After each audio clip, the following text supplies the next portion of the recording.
बघा फळ्यावर तुमच्यासाठी मी एक मोठं गणित आणले. तुम्हाला बेरीज येते, वजाबाकी येते, गुणाकार येतो, भागाकार येतो, येते ना. पण जेव्हा सगळे एकदम दिलेले असतील तेव्हा आधी काय करायचं हे माहिती तुम्हाला? नाही माहिती ना.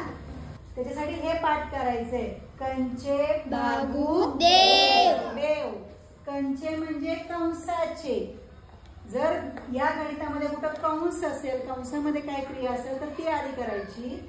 नंतर भा म्हणजे भागाकार, नंतर गुणाकार, नंतर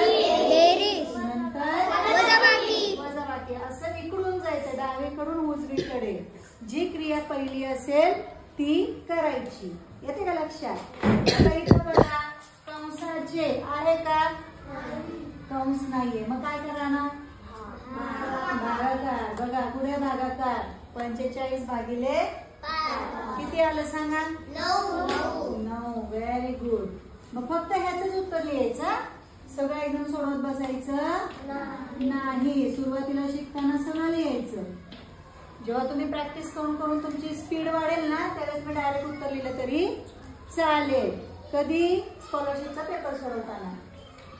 आता बघा काय करावं लागेल? आहे का गुणाकार? बघा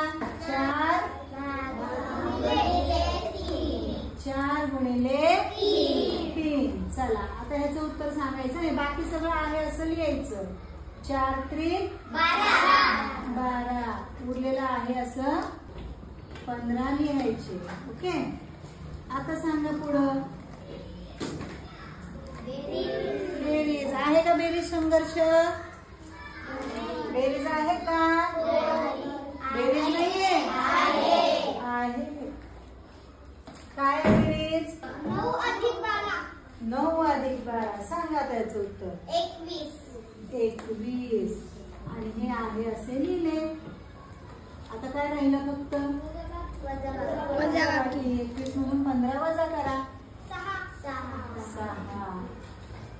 हे आहे तुमचं उत्तर. लक्षात काय ठेवायचंय? कंचे भागू देव. काय लक्षात ठेवायचंय? कंचे भागू देव. याप्रमाणे जर तुम्ही डावीकडून उजवीकडे केलं तर तुमचं गणित कधीच चुकणार नाही. आवडलं का हे गणित करायला? चला आता आणखीन गणित सोडूया आपण.